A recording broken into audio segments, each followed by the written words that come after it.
Inclinemos nuestros rostros para orar. Nuestro Padre y nuestro Dios, te damos gracias por el grato privilegio de encontrarnos en este lugar para estudiar tu palabra y para escuchar tu voz y tu voluntad para nuestras vidas. Pedimos, Señor, que al estudiar sobre el futuro de este mundo, en este tema, que tu Espíritu Santo nos acompañe y nos instruya. Te damos gracias por la promesa de tu compañía y gracias por escuchar nuestra oración, pues te lo pedimos en el precioso nombre de tu Hijo, Cristo Jesús. Amén. Nuevamente quiero extenderle un saludo muy cordial a todos los que han venido a acompañarnos a nuestro tema de hoy. Y quiero saludar también en forma muy especial a aquellas personas que nos están acompañando vía satélite por la pantalla de televisión en los diferentes países de habla hispana del mundo. Estamos muy contentos de tenerles con nosotros. Como les mencioné en la oración, vamos a comenzar este tema, una serie de temas relacionados con las grandes profecías de la Sagrada Escritura. Hemos colocado el ambiente o el marco para eso en los temas que ya hemos analizado.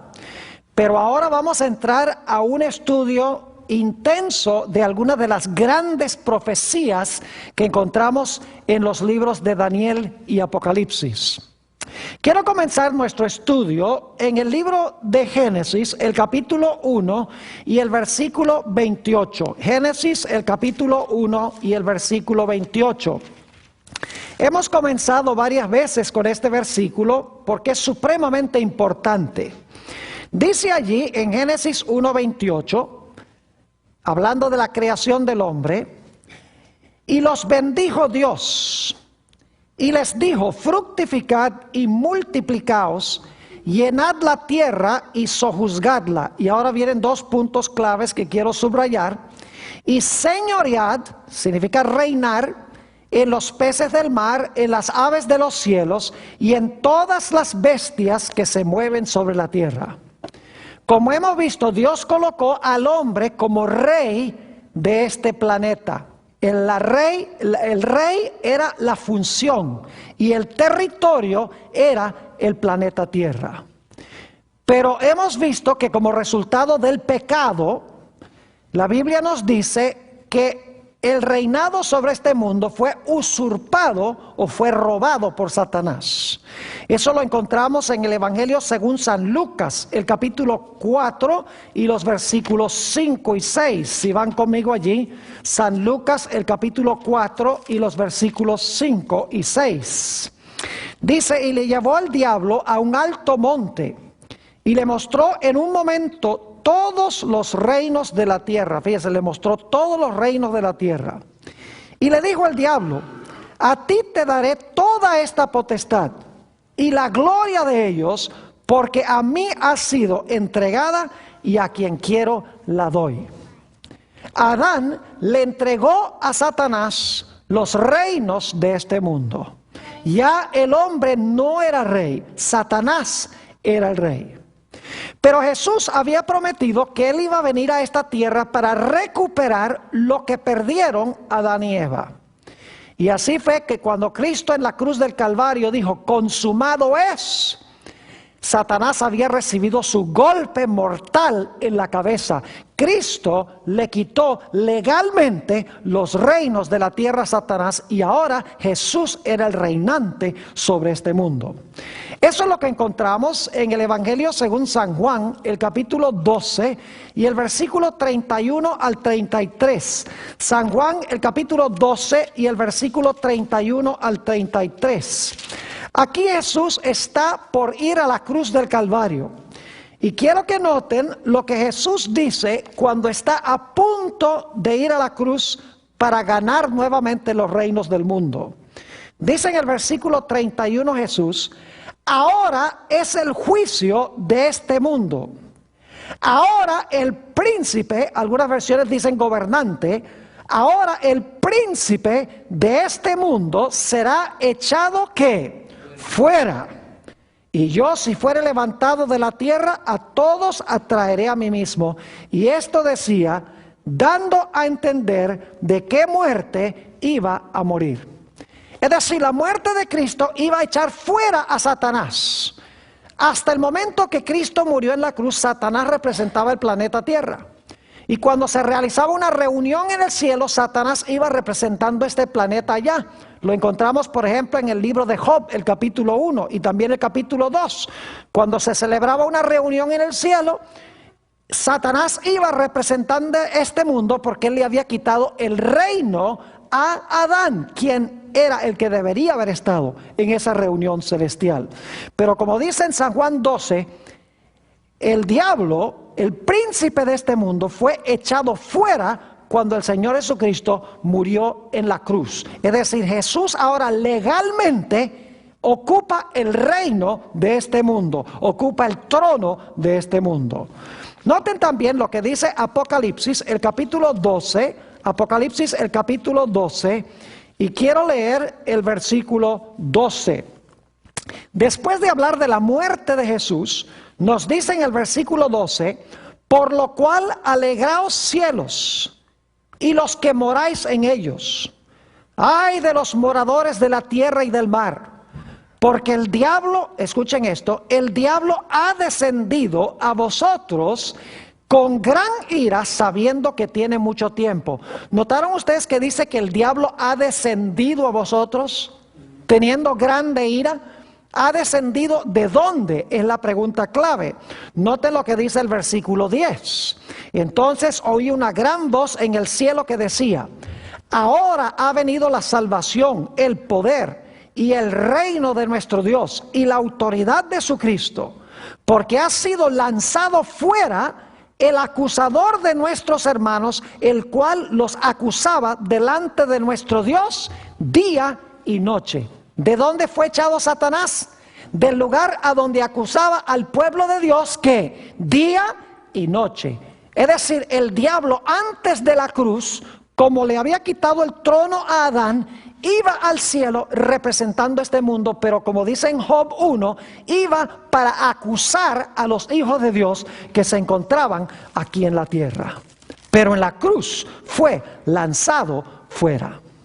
Sin embargo, al mirar al mundo, no pareciera que Jesús estuviera gobernando sobre este mundo, porque el mundo se está desmoronando, los reinos se están peleando uno contra el otro, todo parece estar fuera de control, y nos hace preguntar, ¿cómo es que Cristo es el rey de este mundo? ¿Cómo es que Cristo recuperó el trono y hay tantos reinos peleando y parece que todo está fuera de control? La sencilla explicación es que cuando Cristo murió en la cruz, legalmente, en un tribunal, por así decirlo, le quitó el reino legalmente a Satanás. Pero, como dice en Apocalipsis 12, Satanás sabe que por eso tiene poco tiempo. Así que él está llevando a las naciones a luchar una contra otra. Quiere dar la impresión de que él está en control, porque él no quiere que la gente sepa que Jesús ahora legalmente es el rey de este mundo. Ahora, la profecía que vamos a estudiar en nuestro tema de hoy es crucial entenderla, porque vamos a estudiar otras profecías en noches subsiguientes que están estrechamente relacionadas con esta profecía. Vamos a estudiar la profecía de Daniel, el capítulo 2. Y antes de entrar a estudiar este capítulo, necesito hacerles una explicación muy importante. Hay tres escuelas de interpretación profética. La primera escuela se llama la escuela preterista. Es la idea de que la mayoría de las profecías de Daniel y Apocalipsis ya se cumplieron en el pasado. Se cumplieron en el Antiguo Testamento y con los emperadores romanos. Hay otra escuela de interpretación profética que enseña que la mayoría de las profecías no se han cumplido todavía, sino que se van a cumplir en el futuro. Hay una tercera escuela, que es aquella escuela a la cual pertenezco yo a base de mi estudio de las Sagradas Escrituras, de las profecías, que se llama el método histórico de estudiar las profecías. Quiero explicarles qué método es ese. Es la idea de que las grandes profecías de Daniel y Apocalipsis comienzan a cumplirse en los días en que escribió el profeta. Y luego esas profecías se cumplen en sucesión continuada, sin interrupción, hasta la segunda venida de Jesús. Es decir, que las profecías comienzan a cumplirse cuando el profeta escribe. Ahí comienza la secuencia. Luego esas profecías se cumplen por una secuencia de eventos que culminan finalmente con el establecimiento del reino eterno de Jesús. Y todo lo que se encuentra entre el tiempo del profeta y el tiempo cuando se establece el reino eterno son eventos en el transcurso de la historia que se realizan un evento tras otro sin paréntesis y sin interrupción. Esta profecía que vamos a estudiar hoy es el ejemplo clásico del método histórico de interpretar las profecías. Es la profecía de Daniel, el capítulo 2. Vayan conmigo a este magnífico libro de Daniel, a uno de los libros más proféticos del Antiguo Testamento, y vamos a analizar esta historia tan interesante. Ahora, este capítulo presenta un sueño que tuvo un rey. Pero antes de interpretar el sueño, necesitamos entender lo que sucedió antes de que Daniel interpretara el significado del sueño. Vamos a Daniel, el capítulo 2 y el versículo 29. Daniel 2 y el versículo 29. Quiero que noten lo que el rey estaba pensando cuando se durmió esa noche. Dice allí, Daniel, hablándole al rey: estando tú, oh rey, en tu cama, te vinieron pensamientos por saber lo que había de ser en lo porvenir. Y el que revela los misterios te mostró lo que ha de ser. ¿Qué estaba pensando el rey cuando se acostó a dormir? Estaba pensando en lo que iba a ser el futuro del mundo, el futuro de su reino. Ahora yo pregunto, ¿creen ustedes que Dios sabía lo que el rey estaba pensando? Claro que sí. Noten que el texto dice que subieron pensamientos en su mente. Es decir, él no estaba hablando sobre el futuro de su reino, estaba pensando en el futuro de su reino. Y lo interesante es que Dios sabía lo que el rey estaba pensando. Y por lo tanto Dios dice: tú estás interesado en el futuro de tu reino, pues yo te voy a dar un sueño que te va a indicar ese futuro. Así que Dios le da al rey un sueño para que él pudiera entender lo que iba a pasar con su reino y lo que iba a pasar en el futuro. Lo interesante es que según Daniel, el capítulo 2 y el versículo 3, algo muy extraño sucedió. Daniel 2 y el versículo 3. El rey llama a sus expertos, a sus magos, astrólogos, adivinos, y dice en el versículo 3, y el rey les dijo: he tenido un sueño, y mi espíritu se ha turbado por saber el sueño. Es decir, el rey sabía que había soñado, pero no se acordaba qué es lo que había soñado. Ahora, qué interesante que Dios le diera al rey un sueño y luego entonces Dios lo llevara a olvidar el sueño cuando se despertara. Es algo muy extraño. ¿Por qué Dios le iba a dar un sueño sobre el futuro de su reino para luego llevarlo a olvidar su sueño?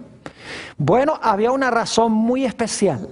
Yo quiero que ustedes noten que aquí en Daniel, el capítulo 2, se está realizando un juego y un contrajuego. Está jugando Dios y está jugando también Satanás. Esto demuestra que hay dos poderes en el mundo invisible que están luchando tremendamente detrás del telón de la historia. Ahora, ¿por qué razón llevó Dios al rey a olvidar el sueño? Porque Dios sabía que cuando olvidara el sueño, el rey iba a mandar a llamar a todos los expertos de su reino. Dios sabía que inmediatamente el rey, no sabiendo qué era el sueño, pero sabiendo que había soñado, iba a llamar a los magos, a los astrólogos, a los adivinos, a los que leían la palma de la mano, a los que leían la señal del zodíaco, los iba a llamar para que le dijeran el sueño y le explicaran el significado del sueño. Dios sabía que cuando él llamara a estos charlatanes, ellos no le iban a poder decir el sueño. Es decir, el propósito de Dios en llevar al rey a olvidar el sueño era que Dios quería desenmascarar a estos charlatanes. Quería desenmascarar todos estos métodos que ellos usaban para tratar de anunciar lo que iba a suceder en el futuro. Y así exactamente pasó. El rey mandó a llamar a los magos, a los astrólogos, a los adivinos, a los caldeos. Vinieron y el rey les dijo: miren, yo he tenido un sueño y se me olvidó el sueño. Yo quiero que ustedes me digan el sueño. Imagínense eso. Ahora yo les quiero preguntar, ¿ustedes creen que Satanás es capaz de leer los pensamientos? ¿Creen que Satanás es capaz de leer nuestros pensamientos? No. Si Satanás hubiera sido capaz de leer los pensamientos, ¿podría haber leído el sueño que Dios le dio al rey Nabucodonosor cuando lo estaba pensando? Claro que sí. ¿Ustedes creen que el diablo se estaba muriendo por decirle al rey el sueño que había tenido a través de estos charlatanes? Claro que sí. Pero lo interesante es que estos charlatanes no pudieron decirle al rey el sueño, lo cual significa que Satanás no era capaz de leer los pensamientos del rey. Dios sí, porque cuando el rey se durmió, Dios sabía que estaba pensando. Pero Dios ocultó el sueño y Satanás no pudo leer sus pensamientos, por eso no le pudo susurrar a estos charlatanes el sueño que había tenido el rey. Ahora, estos charlatanes usaban toda clase de métodos prohibidos para tratar de revelar lo que iba a suceder en el futuro. Si ustedes leen, y solamente voy a mencionar este pasaje, Deuteronomio 18, 9 al 12, nos da toda una lista de prácticas que Dios prohibió que la gente usara para determinar el futuro. Por ejemplo, prohibió el intento de comunicarse con los muertos, prohibió el intento de leer el destino en las estrellas, prohibió terminantemente procurar leer el destino a través de psíquicos. Hoy son aquellos que leen el futuro supuestamente en la bola de cristal. Es decir, en los tiempos bíblicos hubiera sido muy prohibido tratar de determinar el futuro mirando lo que tiene que decir Walter Mercado en el televisor. Porque ese método, según Dios, es un método prohibido. Ahora, quiero que noten en Daniel el capítulo 2 y el versículo 10 lo que sucede cuando estos charlatanes comparecen ante el rey. Daniel el capítulo 2 y el versículo 10. Dice aquí: los caldeos respondieron delante del rey y dijeron: no hay hombre sobre la tierra que pueda declarar el asunto del rey.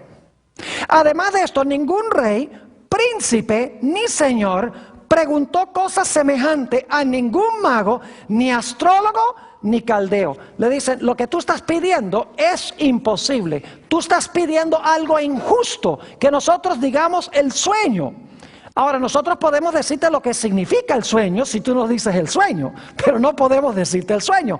No debes estar pidiéndonos a nosotros que te digamos cuál es el sueño. Y luego ellos dicen algo muy revelador. En el versículo 11 encontramos que estos charlatanes dicen: porque el asunto que el rey demanda es difícil y no hay quien lo pueda declarar al rey, ahora escuchen bien, salvo los dioses cuya morada no es con la ¿qué? Con la carne. Yo pregunto, ¿qué hacen los dioses paganos? ¿Revelan la verdad u ocultan la verdad? Díganme ustedes, los dioses paganos, según estos charlatanes, ¿revelan la verdad u ocultan la verdad? La ocultan, porque dicen: mire, esto solamente lo pueden explicar los dioses, y ellos no habitan con carne, ellos no habitan con los seres humanos, así que ellos tienen ese secreto que no nos revelan a nosotros. ¿Cuán diferente es el Dios de la Biblia? Noten San Juan, el capítulo 1 y el versículo 14, una expresión muy parecida a esta. San Juan, el capítulo 1 y el versículo 14, hablando del Señor Jesucristo, quien se le llama el Verbo, quien se le llama Dios, dice: y aquel Verbo fue hecho ¿qué? Carne. El Verbo, quien era Dios, fue hecho carne y habitó entre nosotros, y vimos su gloria, gloria como del unigénito del Padre, lleno de gracia y de verdad. Yo pregunto, ¿Dios revela su voluntad a través de Jesús, quien se hizo carne? Claro que sí. Dios es un Dios que revela su voluntad a los seres humanos. Los dioses paganos no les interesa revelar la verdad, sino que les interesa ocultar la verdad, porque ellos no moran con carne. Es decir, el Dios de la Biblia es Dios que revela sus secretos, mientras que los dioses paganos son dioses que ocultan sus secretos. Es decir, Dios quería que Nabucodonosor conociera estas cosas que había visto en su sueño. Ahora fíjense lo que hace Satanás. Dios le dice, sabe que el rey está soñando en cuanto al futuro de su reino. Así que Dios dice, yo sé que tú estás soñando en cuanto al futuro de tu reino. Bueno, te voy a dar un sueño para que te conteste tus inquietudes. Y luego Dios, cuando se despierta, dice, no, olvídate del sueño. Olvídate del sueño. Porque Dios quiere, al llevarlo a olvidar el sueño, que el rey mande a llamar a los charlatanes, para que se pueda demostrar que estos individuos que profesan tener un canal directo de comunicación con los dioses, en realidad no tienen ninguna comunicación con los dioses. Satanás queda derrotado porque se demuestra que la religión de Babilonia está en bancarrota. Así que el diablo ahora dice, ajá, tú me desenmascaraste a mi gente, ahora yo voy a hacer algo. Yo voy a mandar a matar a Daniel y a sus 3 compañeros que están en ese grupo de individuos. Así que Satanás obra sobre la mente del rey y le dice, mira, todos esos son unos charlatanes, sácalos y mátalos. ¿Y quiénes estaban entre los sabios de Babilonia? Estaba Daniel y sus 3 amigos. Saben que para este tiempo ya el rey, ya Satanás sabía que Daniel y sus compañeros le iban a representar un problema en el reino. Porque en Daniel capítulo 1 habían rehusado comer la comida del rey y habían rehusado beber la bebida del rey. Es decir, Satanás ya estaba diciendo, estos individuos me van a hacer un problema en el futuro porque son fieles a su Dios. Así que en el capítulo 2, Satanás influye sobre el rey y le dice, mira, estos charlatanes no saben nada, no son capaces de revelar nada. Sácalos y mátalos, porque el diablo sabe que entre los sabios está Daniel y sus 3 amigos. Dice, yo entonces te voy a matar a tu gente. Fíjense cómo aquí tenemos un juego y contrajuego. Juego y contrajuego. Así que Dios dice, ¿tú crees que tú me vas a matar a Daniel y vas a matar a los 3 amigos de Daniel? No. Antes lo que va a pasar es que yo voy a traer a Daniel a la prominencia en el reino. Y así fue que sucedió. Porque cuando mandaron a matar a todos los magos y fueron a buscar a Daniel, Daniel dijo, no tan rápido. Aguántese que nosotros vamos a ir a consultar con nuestro Dios para que nos diga el sueño y la interpretación del sueño. Y en vez de Daniel y sus amigos ser destruidos por el rey, Daniel y sus compañeros se hicieron los personajes más famosos en el reino. Es decir, Dios está contrarrestando la obra que está haciendo Satanás. Y quiero que noten el método que usaron Daniel y sus compañeros para descubrir el sueño y la interpretación del sueño. Daniel 2 y el versículo 17 al 19. Daniel el capítulo 2 y el versículo 17 hasta el versículo 19. Dice allí, habló y dijo a Arioc, capitán del rey, ¿cuál es la causa de que este edicto se publique de parte del rey tan apresuradamente? Entonces Arioc hizo saber a Daniel lo que había. Y Daniel entró y pidió al rey que le diese tiempo y que él mostraría la interpretación del rey. Luego se fue Daniel a su casa e hizo saber lo que había a Ananías, Misael y Azarías, sus compañeros, para que fueran y miraran la bola del cristal. No, gracias.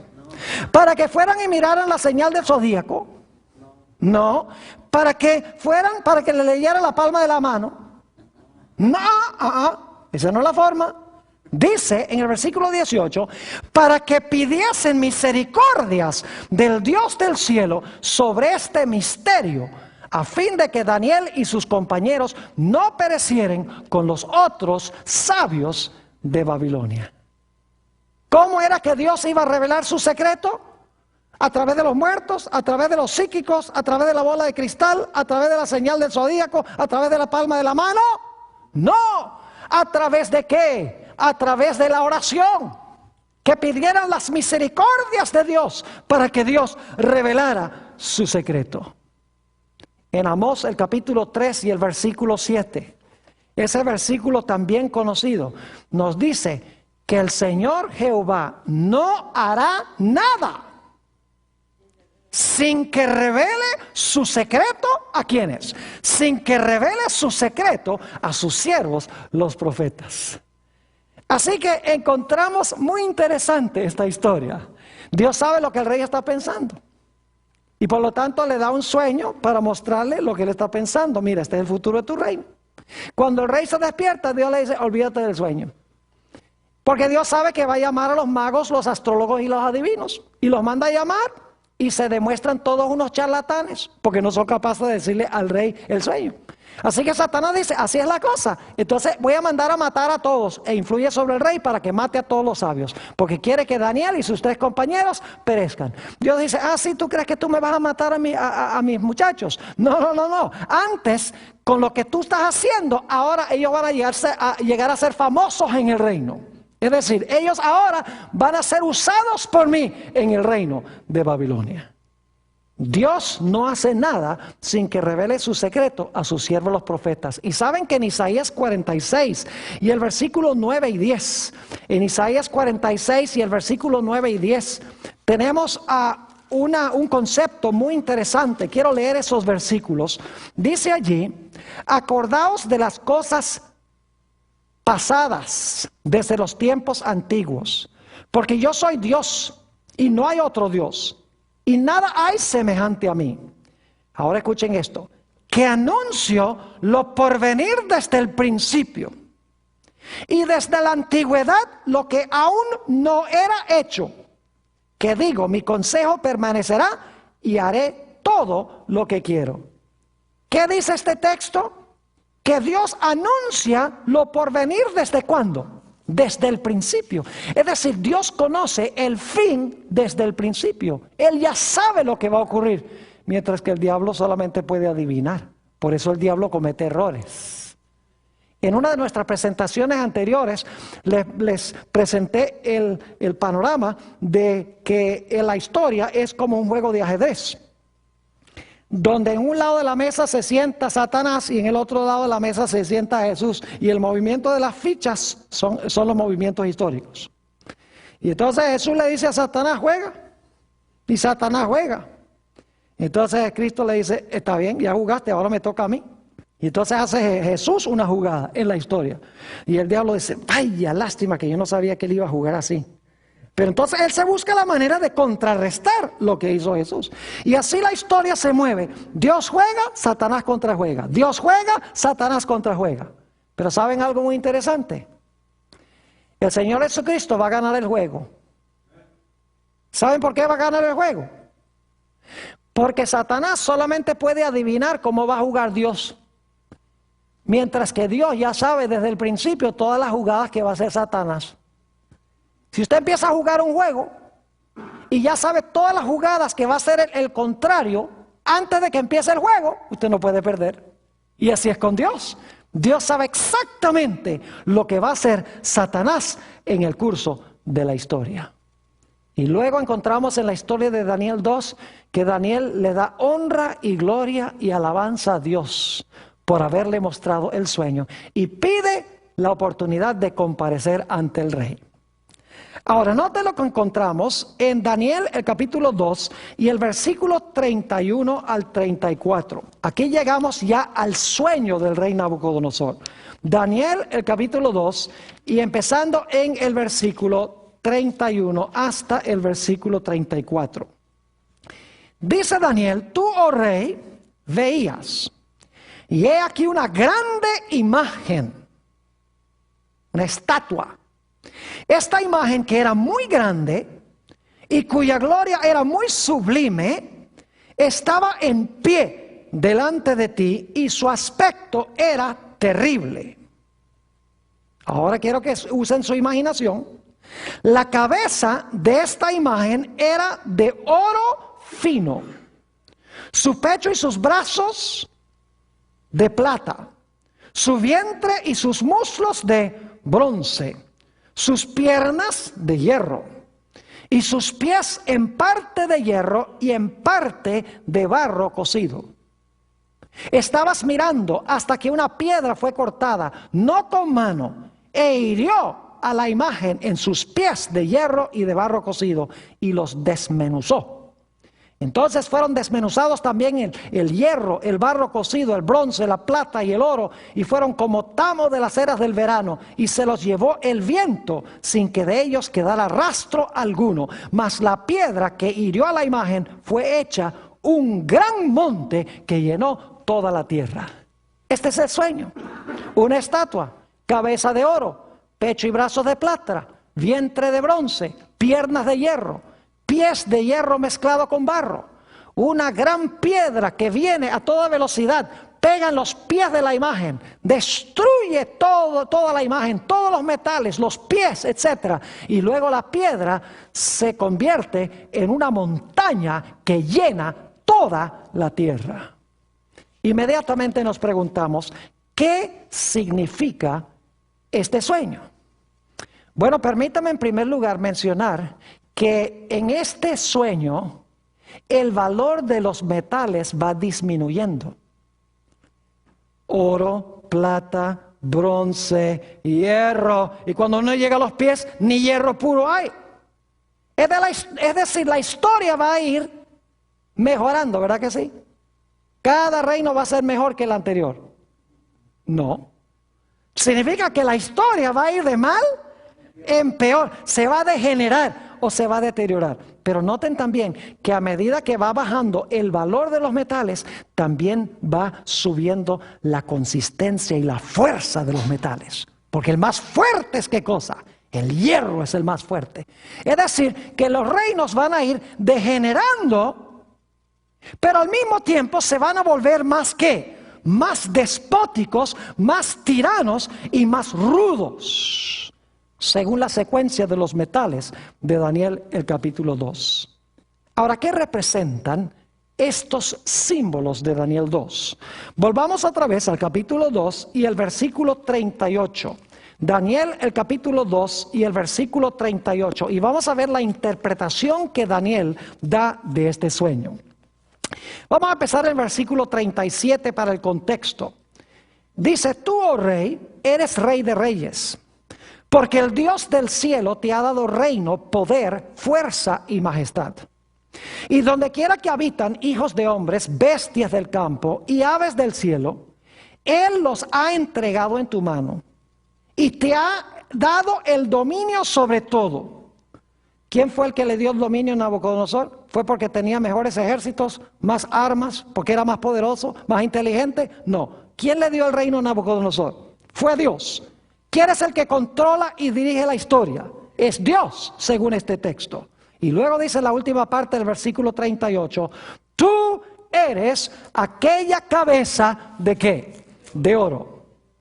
¿Sobre qué reino gobernaba Nabucodonosor?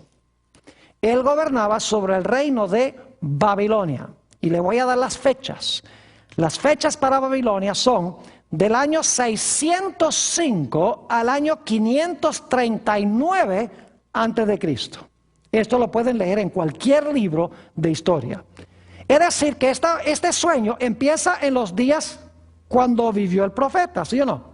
Como dijimos, el sueño o esta profecía empieza a cumplirse en los días en que está viviendo el profeta, en los días cuando vive el rey, ahí comienza. Y claro, termina con el reino eterno, ¿verdad que sí? Termina con la piedra y termina con la montaña. Y todo lo que está en el medio son los eventos que llevan a ese clímax final. Ahora, note lo que sigue diciendo en el versículo 39. Y después de ti se levantará otro reino inferior al tuyo. ¿Se dan cuenta que van degenerándose los reinos? Dice, se levantará otro reino inferior al tuyo. Ahora yo pregunto, ¿cuál fue el reino que conquistó a Babilonia? El reino que conquistó a Babilonia fue Medo-Persia. Y el reino de los medos y los persas duró desde el año 539, cuando conquistaron la ciudad de Babilonia, hasta el año 331 antes de Cristo. Ese fue el reino de los medos y los persas. Lo pueden leer en cualquier historia eclesiástica o aún historia universal. Van a encontrar que esa es la secuencia de los reinos. Y dicho sea de paso, no tenemos que adivinar, porque en Daniel el capítulo 5, que es una profecía que no vamos a alcanzar a estudiar en esta serie, en Daniel 5 dice que el reino de Babilonia cayó en manos de los medos y los persas. El mismo libro de Daniel dice que el reino que sucedió a Babilonia fue el reino de los medos y los persas que conquistaron a Babilonia. Y luego note lo que sigue diciendo en el versículo 39. Y luego un tercer reino, ¿de qué? De bronce. Ahora yo pregunto, ¿cuál reino sucedió al reino de los medos y los persas? Si ustedes miran la historia van a encontrar que fue el reino de los griegos. Es decir, Grecia sucedió al reino de los medos y los persas. Ese es el tercer reino. Y el reino de los griegos gobernó desde el año 331 hasta el año 168 antes de Cristo. Fíjense que están cumpliéndose sin interrupción, sin paréntesis, uno tras otro. Pero el tercer reino no es el último. Recuerden que hay 4 metales: cabeza de oro, pecho y brazos de plata, vientre de bronce, piernas de hierro. Y luego los pies, que es una mezcla. A eso vamos más adelante. Sigue diciendo en el versículo 39, el cual dominará sobre toda la tierra, el de bronce. Y ahora versículo 40. Y el cuarto reino será fuerte como hierro. Y como el hierro desmenuza y rompe todas las cosas, desmenuzará y quebrantará todo. Ahora yo pregunto, ¿cuál fue el reino que conquistó a los griegos? El reino que sucedió al reino de los griegos. No cabe duda alguna de que fue el Imperio Romano. Así que tenemos en Daniel el capítulo 2 4 reinos, empezando con los días de Nabucodonosor y llevando hasta el Imperio Romano. Tenemos a Babilonia, tenemos a Medo-Persia, tenemos a Grecia y tenemos a ¿qué? Y tenemos el Imperio Romano. Pero la visión o el sueño no termina allí. Nota lo que dice el versículo 41. Dice, y lo que viste de los pies y los dedos, ¿cuántos dedos eran? 10. 2 pies tienen 10 dedos. Dice, y lo que viste de los pies y los dedos, en parte de barro cocido. ¿De qué clase de barro cocido?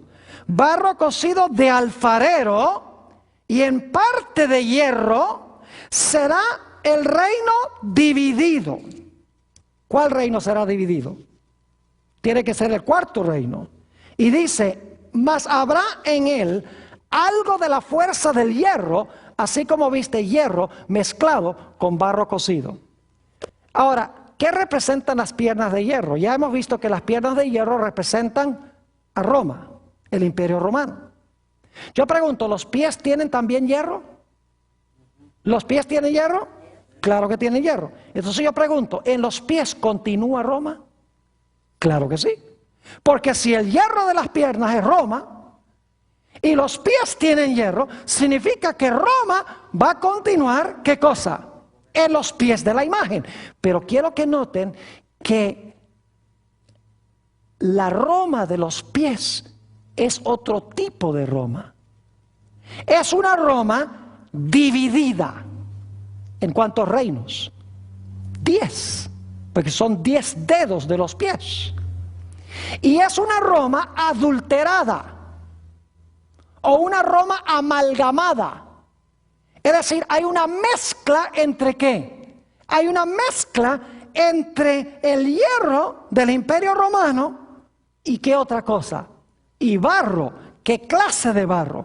Barro de alfarero. Un detalle muy importante. Es decir, Roma iba a continuar. Después que cayera el Imperio Romano, Roma iba a continuar, pero iba a continuar en un estado ¿qué? Dividido. E iba a haber una mezcla entre 2 elementos que no deben ir juntos. porque nadie en su sano juicio mezcla hierro con barro, porque son dos sustancias radicalmente distintas. ¿Está claro en sus mentes que en los pies continúa Roma? Claro que sí. Pero es una Roma ¿de qué clase? Dividida. Y es una Roma que tiene una amalgama o tiene una mezcla de dos diferentes esencias que no deben ir juntas. Ahora, en Daniel 2 tenemos símbolos, ¿sí o no? Yo pregunto, ¿el oro representa algo? Sí, el oro representa Babilonia. ¿La plata es un símbolo? Claro, la plata es Medo-Persia. ¿El bronce es un símbolo? Claro que sí, el bronce representa a Grecia. ¿El hierro es un símbolo? Claro que sí. ¿La piedra es un símbolo? ¿Cómo no? ¿La montaña es un símbolo? Claro que sí. Entonces yo pregunto, ¿el barro también debe representar algo? ¿El barro también debe simbolizar algo? Claro que sí. Ahora la pregunta clave es, ¿qué representa o qué simboliza el barro? Vamos a Génesis, el capítulo 2 y el versículo 7. Y aquí vamos a avanzar rapidito, porque tenemos material todavía mucho que cubrir. Pero esto es muy importante lo que voy a compartir ahora. Está hablando de la creación del hombre. Dice, entonces Jehová Dios, escuchen esto, formó al hombre del polvo de la tierra. ¿El cuerpo del hombre está compuesto de qué? ¿De qué está compuesto el cuerpo del hombre? Está compuesto del polvo de la tierra. Y ahora escuchen. Y sopló en su nariz, ¿qué cosa? Aliento de vida. Y fue el hombre un ¿qué? Un ser viviente. Es decir, Dios hizo un cuerpo de polvo, lo formó de polvo. Luego le dio a ese cuerpo la capacidad de ¿qué? Le dio su espíritu o su aliento. Y el resultado fue que ese cuerpo ahora se volvió vivo. Es decir, empezó a funcionar. Todos los miembros, todas sus partes empezaron a funcionar. Y ustedes dicen, ¿esto qué tiene que ver con Daniel 2? Ya van a darse cuenta. Vayan conmigo a Isaías, el capítulo 64 y el versículo 8. Isaías 64 y el versículo 8. Muy interesante que el barro que usó Dios no era barro común y corriente, no era polvo común y corriente, sino que era barro de alfarero. Noten Isaías 64 y el versículo 8. Dice, ahora pues Jehová, tú eres nuestro Padre, nosotros ¿qué somos? Lodo o barro, y tú el que nos ¿qué? Formaste. Así que obra de tus manos somos todos nosotros. ¿De qué nos hizo Dios? ¿De qué hizo Dios al polvo? Del cuerpo, perdón. ¿Lo hizo de qué? De polvo. ¿Pero qué clase de polvo? Era polvo mojado. Es decir, era barro. Y Dios nos formó con sus propias manos como trabaja un ¿qué? Como trabaja un alfarero. Es decir, el cuerpo del hombre fue hecho de lodo y Dios lo hizo como la obra de un alfarero. Y luego Dios le dio ¿qué cosa? El aliento de vida, y entonces ese cuerpo vivió y empezaron todos los miembros del cuerpo a funcionar. Ahora, ustedes dicen, ¿por qué está llevándonos a Génesis para hablar de la creación del cuerpo del hombre y del aliento que Dios le dio a ese cuerpo para que el cuerpo funcionara? Porque tiene una relación estrecha con la profecía de Daniel, el capítulo 2. Vayan conmigo a Jeremías, el capítulo 18 y el versículo 1 al 6. Jeremías, el capítulo 18 y el versículo 1 al 6. ¿Saben que lo que hizo Dios, escuchen bien, lo que hizo Dios para crear el cuerpo literal del hombre, lo hizo Dios, lo usó Dios simbólicamente para crear a su iglesia en el Antiguo Testamento? Noten Jeremías 18 y vamos a empezar en el versículo 1. Palabra de Jehová que vino a Jeremías diciendo, levántate y vete a casa del alfarero, y allí te haré oír mis palabras. Y descendí a casa del alfarero, y he aquí que él trabajaba sobre la rueda. ¿Quién está trabajando sobre la rueda? El alfarero. Versículo 4. Y la vasija de barro que él hacía se echó a perder en su mano. Y volvió y la hizo otra vasija, según le pareció mejor hacerla. Saben que el quebrar del vaso o el daño que le pasó al vaso representa el cautiverio de Israel. Fueron llevados cautivos a Babilonia. Pero luego noten lo que sucede en el versículo 5. Entonces vino a mí palabra de Jehová diciendo. ¿Qué significa que volvió a hacer la vasija de barro? Dios los volvió a traer ¿de dónde? De Babilonia. Los volvió a formar como su pueblo en Jerusalén. Dice en el versículo 6, no podré yo hacer de vosotros como este alfarero o casa de Israel, dice Jehová. He aquí que como el barro en la mano del alfarero, así sois vosotros en mi mano, oh casa de Israel. ¿Qué representa el barro del alfarero simbólicamente? ¿Representa qué cosa? Representa la casa de Israel, que era la iglesia de Cristo, ¿dónde? En el Antiguo Testamento. Así como Dios formó el cuerpo del hombre de barro literal, respiró en su nariz aliento de vida, de la misma manera Dios formó a su pueblo en el Antiguo Testamento, a Israel, de barro, pero no era barro literal, sino que el barro representaba a su pueblo que Dios formó. Los sacó de Egipto, los formó, los cuidó. Luego fueron llevados cautivos a Babilonia. Se dañó el vaso que Dios había hecho. Entonces Dios los sacó de Babilonia y los volvió otra vez a traer a su tierra. Es decir, hizo el vaso de nuevo. Es decir, el barro de alfarero representa al pueblo de Dios, representa a la iglesia de Jesús en el Antiguo Testamento, simbólicamente. Ahora yo pregunto, en el Nuevo Testamento, ¿qué es el cuerpo de Cristo? Ustedes deben saber esto. ¿Qué es el cuerpo de Cristo en el Nuevo Testamento que Jesús formó? Es la iglesia. Les menciono nada más el versículo, Colosenses 1:18. Dice que la iglesia es el cuerpo de Cristo. ¿Y de qué está compuesto el cuerpo? ¿De qué está compuesto el cuerpo espiritualmente? Está compuesto de muchos miembros, sí, pero ¿de qué está compuesto el cuerpo literalmente? De barro. ¿Quién formó ese barro? Dios formó ese cuerpo. ¿De qué está compuesto simbólicamente la iglesia? De barro.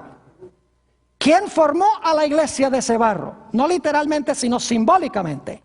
Fue Jesús. Ahora yo les pregunto, cuando el Señor Jesucristo formó a su iglesia, ¿qué le faltaba a la iglesia para poder funcionar? ¿Qué le faltaba al cuerpo de Cristo para poder funcionar? ¿Qué le faltaba al cuerpo cuando Dios creó el cuerpo del hombre? Oh, le faltaba el aliento, el espíritu de vida. ¿Qué le faltaba a la iglesia para que la iglesia pudiera funcionar después que Jesús la formó? Era necesario tener el espíritu. ¿Y cuándo fue que a la iglesia se le impartió el aliento de vida o el espíritu? En Hechos, el capítulo 2 y el versículo 1 al 3, nos dice que en el día del Pentecostés, Dios puso en su iglesia el aliento de vida. Y ahora, como dice el apóstol Pablo en 1 Corintios 12, todos los miembros del cuerpo comenzaron a ¿qué? Comenzaron a funcionar. ¿Están entendiendo lo que estoy diciendo? Así como Dios hizo el cuerpo literal de barro, le dio aliento de vida y el cuerpo comenzó a funcionar. De la misma manera Jesús formó de barro simbólico a su iglesia, le puso el Espíritu Santo y ahora la iglesia empezó a funcionar, la iglesia empezó a vivir y los miembros todos empezaron a funcionar. Es decir, el barro representa ¿qué cosa? El barro representa a la iglesia, simbólicamente hablando, porque es el cuerpo de Cristo y el cuerpo está compuesto ¿de qué? Está compuesto de barro. Entonces cuando en Daniel 2 dice que va a haber una mezcla de hierro, que es el poder político de Roma, el imperio romano, se iba a unir con barro, significa que el poder político de Roma se iba a unir ¿con qué? Con la iglesia. Es decir, esta Roma iba a ser una amalgama del Estado de Roma, del poder civil de Roma, porque hay hierro como en las piernas, ¿con qué cosa? con la iglesia. Es decir, cuando Roma se dividiera en 10 reinos, ahora Roma iba a ser una Roma distinta. Iba a ser una Roma que era al mismo tiempo Estado o poder civil, y era también, ¿qué cosa? Iglesia, una mezcla de iglesia con el Estado. Ahora eso es muy importante recordarlo, porque después vamos a volver a ello. Ahora necesitamos hablar de la piedra. Imagínense ustedes, tenemos esta estatua. Pasó Babilonia, pasó Medo-Persia, pasó Grecia, pasó Roma. Roma fue dividido en 10 reinos. Hubo, vamos a ver en nuestro próximo estudio, una unión entre la iglesia y el Estado, entre Roma civil y la iglesia de Roma, cuando se fragmentó o se dividió el imperio romano. Y esa unión iba a durar hasta que Jesús viniera. Tenemos la piedra. ¿Qué representa la piedra? Bueno, vamos a ver en la Biblia qué representa la piedra. Mateo 21 y el versículo 42. Mateo el capítulo 21 y el versículo 42. Gracias a Dios que ninguno de estos reinos va a ser el reino eterno. Dice allí en San Mateo 21 y el versículo 42 lo siguiente. Jesús les dijo: ¿nunca leísteis en las Escrituras? La piedra que desecharon los edificadores ha venido a ser cabeza del ángulo. El Señor ha hecho esto y es cosa maravillosa en nuestros ojos. Y luego dice en el versículo 44, y el que cayere sobre esta piedra será quebrantado, y sobre quien ella cayere le desmenuzará. ¿Quién es la piedra? La piedra representa ¿a quién? La piedra representa a Cristo. La piedra que los constructores rechazaron es Jesús. Ahora noten que en Daniel 2 y el versículo 34 se nos dice algo muy interesante en cuanto a esta piedra. Daniel 2 y vamos a leer el versículo 34. Dice allí: estabas mirando hasta que una piedra fue cortada, ¿cómo? No con mano, e hirió a la imagen en sus pies de hierro y de barro cocido y los desmenuzó. La piedra fue cortada, ¿no con qué? No con mano. Ahora, ¿qué significa esa expresión? Que fue cortado fue cortada esta piedra no con mano. Vayan conmigo a Hebreos el capítulo 9 y el versículo 11. Hebreos el capítulo 9 y el versículo 11. Vamos a ver qué significa esa expresión no con manos. Dice allí, hablando del santuario, pero es la misma expresión: pero estando ya presente Cristo, sumo sacerdote de los bienes venideros, por el más amplio y más perfecto tabernáculo, dicho sea de paso, es el celestial, no hecho de manos, es decir, no de esta ¿qué? No de esta creación. ¿Quién hizo el santuario celestial? Fue Dios. Es decir, no fue hecho con manos humanas. ¿Qué significa entonces que esta piedra no fue hecha con manos? Significa que no es un reino establecido por los seres humanos, sino que es un reino sobrenatural establecido ¿por quién? Establecido por Dios. La piedra que pega en la imagen y desmenuza la imagen representa la segunda venida de Jesús en poder y gloria para destruir los reinos de todo el mundo y para establecer un reino que nunca jamás se corromperá. Note lo que dice en Daniel 2 y el versículo 45 sobre este reino. Daniel 2 y el versículo 45.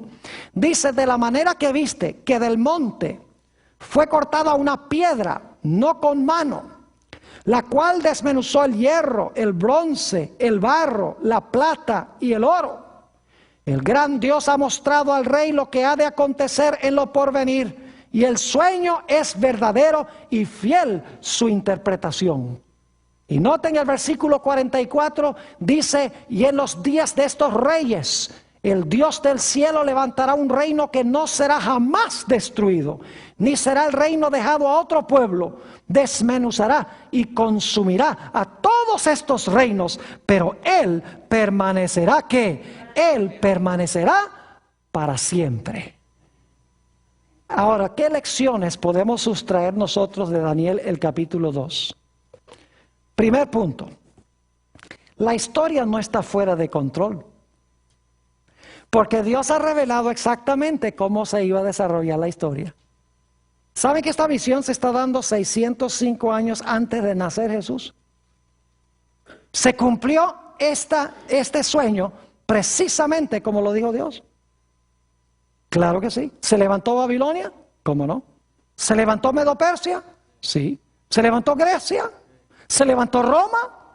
Roma fue dividida en 10 reinos y luego se mezcló la iglesia con el Estado en esta nueva Roma. Claro que sí. Es decir, todo se cumplió al pie de la letra y se anunció antes de que sucediera, centenares y miles de años antes que sucediera. Así que yo les pregunto, si todo lo que anunció Dios mucho antes se cumplió al pie de la letra, ¿podemos tener la seguridad que el último evento se va a cumplir también? ¿La piedra y la montaña? Claro que sí. El mundo no está fuera de control. Nosotros vemos huracanes como Katrina, tornados como los que pasaron en Indiana, terremotos como el de Pakistán, más de 80,000 muertos, el tsunami de Asia, 300,000 muertos, guerras, terrorismo como en Jordania ayer, el gobierno todo fragmentado y decimos, el mundo está fuera de control, pero Cristo se sienta en su trono y dice, yo les voy a decir exactamente cómo se va a desarrollar la historia, yo estoy en control. Y saben que ahora estamos en las uñas de la imagen. Y pronto se realizará ese último gran evento, el único que falta, la roca para establecer el reino eterno de Cristo Jesús.